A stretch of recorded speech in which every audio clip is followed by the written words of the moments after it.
Happy Good Friday, everyone. April 2020. 2,000 years ago, the most significant events in history, the history of the world, the history of mankind took place. The Savior of the world, God in flesh, walked among men till he was 33 years old. After he had gathered disciples together, 12 of them, they went to the upper room, and the disciples thought, oh, good, we're going to go have a meal together. But Jesus lays something very heavy on them. It says it was just before Passover, and Jesus knew his hour had come for him to leave this world and to go to the Father. Having loved his own who were in the world, he loved them to the very end. And in my book, Jesus and Me, Encounters with the Christ, there are 11 or 12 different individuals that walked with Jesus, and I want to tell you the story of the upper room discourse. The story is told by John, but the picture here is of Jesus washing the disciples' feet, particularly Peter, and I want to give you a read of how that might have gone down from John's perspective. And then I've got a companion song for it as well. The story goes, I will never forget that day. It was just before the Passover festival, and the 12 of us were ready to enjoy the evening meal with Jesus. He had other plans. When I looked over at Jesus that night, there was a tender humility and a gentle spirit about him. I just loved being near him. In fact, I would lean in so close that I could sometimes hear his heartbeat. His love for us was so pure, selfless, and unconditional. You would have thought that his divine character would have rubbed off on us, but the fact is that very night, some of us were arguing about who would be the greatest in the kingdom. The only thing that really mattered was being near the Lord. His teachings seemed so simple. Love, trust, and obey. As I looked over at Jesus, he rose from the table, and I thought, what's he doing? He took off his outer garment and wrapped a towel around his waist. I would understand his actions if he were a servant, but no. Surely he wasn't going to do what I thought he was going to do.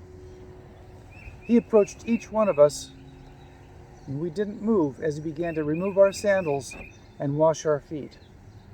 We all stared at each other. How could this be happening? No. The Son of God was humbling himself as though he were a servant. Then it was my turn.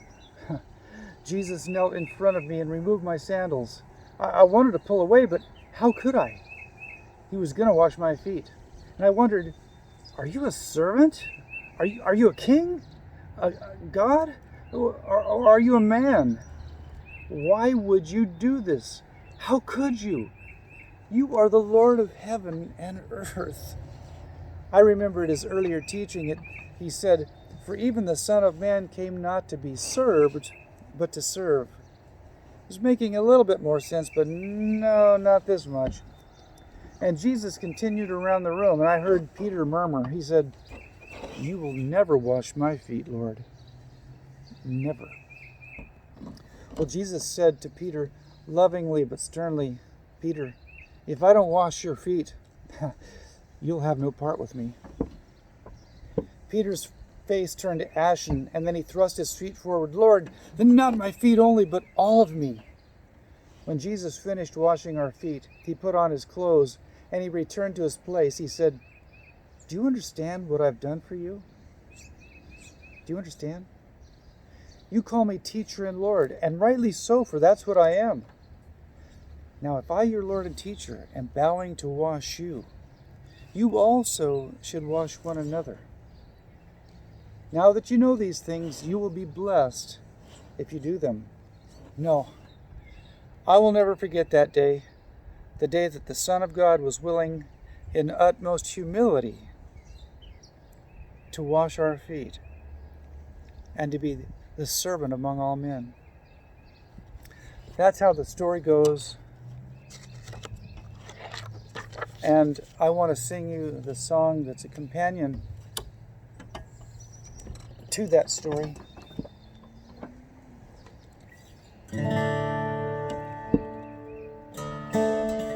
It's called Wash Me.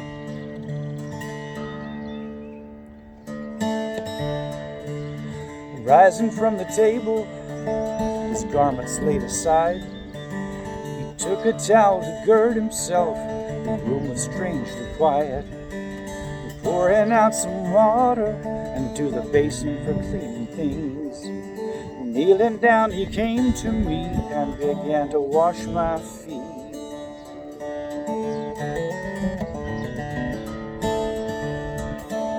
The air alive with silence, each face held a stare. Our minds astir and quite confused as he moved from chair to chair. A servant, a king, our God, no a man. Never such a one did live, so hard to understand.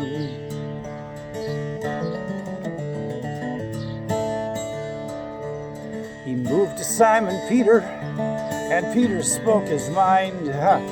Never shall my feet you wash, at least while I'm alive. Peter, what I'm doing now, it's clear that you can't see. But unless I wash your feet, my friend, you'll have no part with me. Lord, wash me. Lord, cleanse me. And don't stop at my feet. Do as you think you should to make this man complete.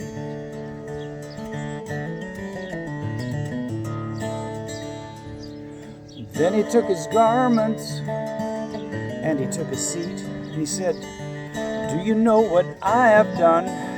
Can I make you see? Gazing round, I could tell the faces were still perplexed. With wonder we did wait his words, and what would he say next?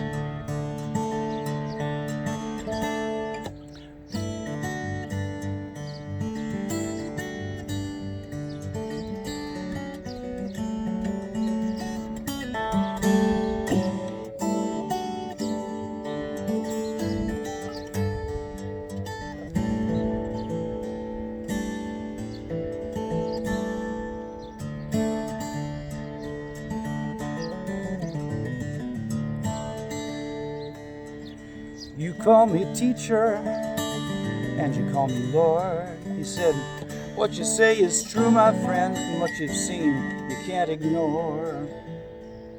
If I, your Lord and teacher, am vowing to wash you, this example take from me, go and do as I've done to you.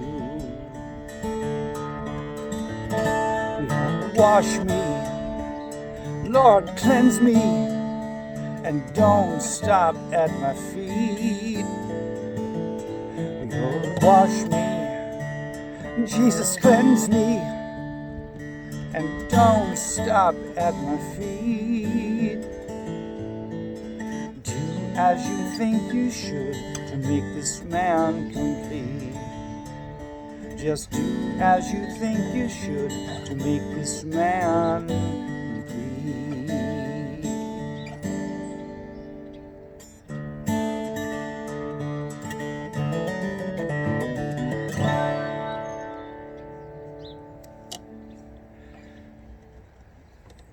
There are 3 more stories and songs that I'm going to do during this Easter weekend, so I hope you'll join me again.